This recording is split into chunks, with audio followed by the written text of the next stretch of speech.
Hey there, time travelers.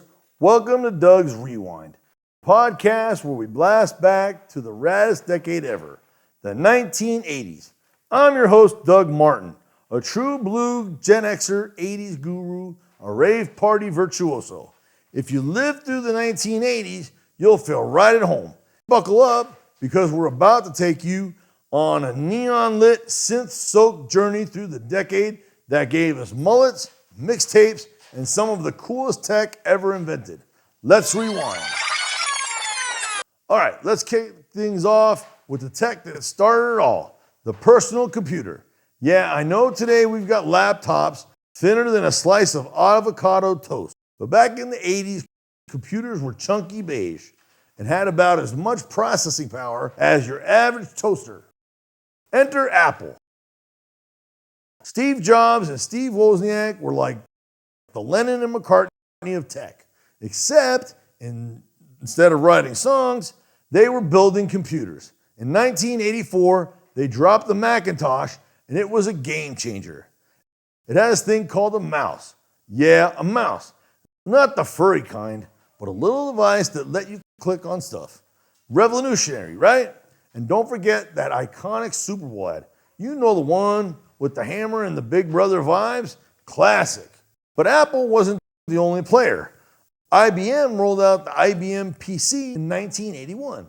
And Microsoft, yeah, that little company run by Bill Gates, provided the operating system for MS-DOS. Fast forward to today, and Windows is still running on like 75% of the world's PCs. So yeah, basically the 80s set the stage for the tech world we live in today. Oh, and shout out to Commodore 64. Rather than compare personal computers ourselves, we asked the computers which one was better on the basis of price and memory. The Apple II preferred the Commodore 64. Then we asked the IBM, and it picked the Commodore 64. Then the Radio Shack chose the Commodore 64. That's what we like about our competition. They're so honest. The Commodore 64. What nobody else can give you at twice the price. Because who didn't stop typing for hours in code from a magazine just to play a pixelated game? Now let's talk gadgets. The 80s were like the Wild West of tech. Some hits, some misses, and a whole lot of what were you thinking? First up, the Sony Walkman, the little beauty that let you take your mixtapes on the go. When I hear the wind, it brings me whispers from far. My hope is dreaming heart. どこまで行ったら未来だろう。また一歩進化を続けるウォークマン。It's a Sony. It was the Spotify of its time, except you had to rewind the tape with a pencil when the tape got eaten. And speaking of tapes, VCR changed the game. Finally, you could record Cheers or the A-Team and watch it in whatever you wanted. Well, as long as you figured out how to program the darn thing. But not every gadget was a winner. Anyone remember the Betamax? Yeah. Betamax tapes had superior quality to the VHS format, but had a limit of 1 hour of video recording and were more expensive. Here's how you know that you have a beta tape. They almost always have this awesome Greek letter beta, or what looks like a fancy B. If measured, they are 1 inch thick, 6 inches wide, and 3 3/4 inches tall, or about the size of a Coke bottle. Sony's Betamax was like the HD DVD of the 80s. Technically better, but it lost the format war to VHS. And then there was the Sinclair C5. Imagine a vehicle that can drive you 5 miles for a penny. A vehicle that needs no petrol, just a battery. And that takes the press of a button to start, the squeeze of a lever to stop. That needs no license, no road tax, and you can drive whether you're 14 or 40. A vehicle that costs just £399. The Sinclair C5. It's a new power in personal transport.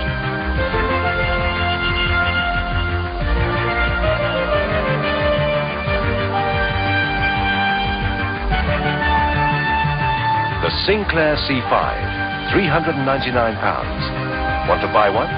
Want to see one? Or simply want to read all about it?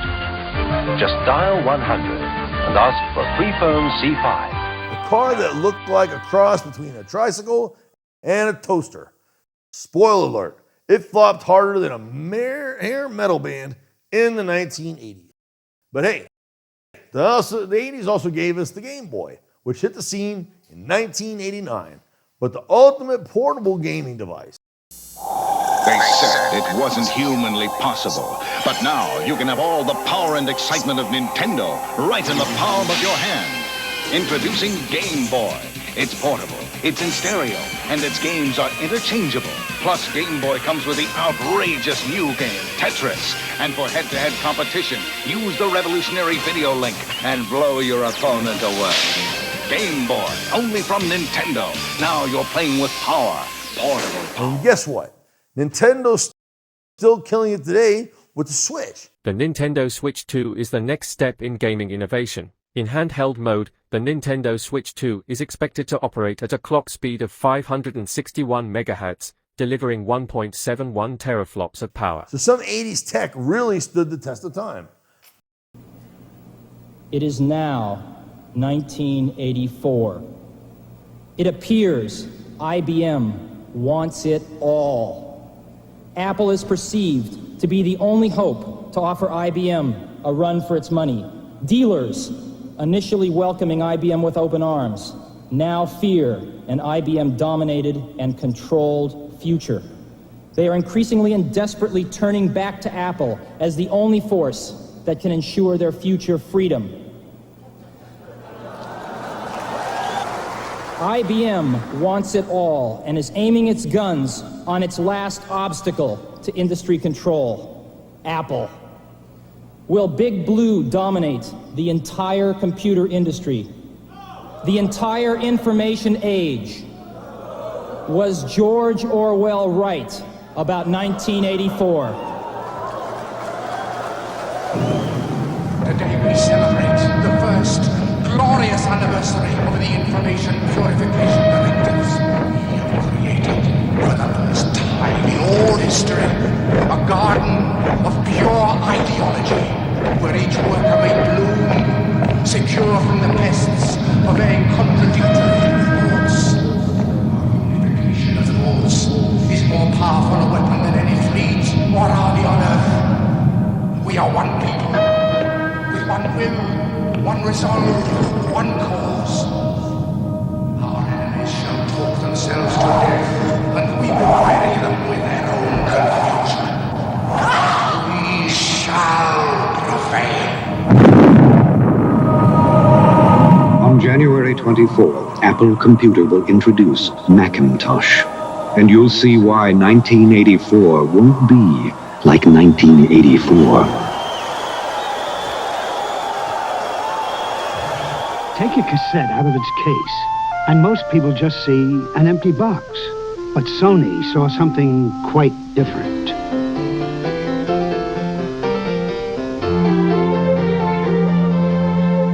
Sony introduces the only cassette player as small as a cassette case. The incredible sounding Super Walkman.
all this awesome tech were the visionaries, the people who looked at the world and said, why not?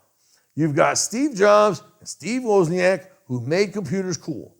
Bill Gates who turned Microsoft into a tech giant. Shigeru Miyamoto, the genius behind Mario and Zelda, and Alexei Pajitnov, the mastermind behind Tetris. These folks didn't just dream big, they changed the world.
What's your favorite tech memory? Drop me a line at my socials and let me know. My Instagram is DougieFresh7855 and my Facebook is Doug Martin.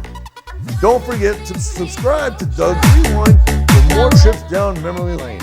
Until next time, keep minding and keep dreaming, rocking those neon legends. Catch you on the flip side.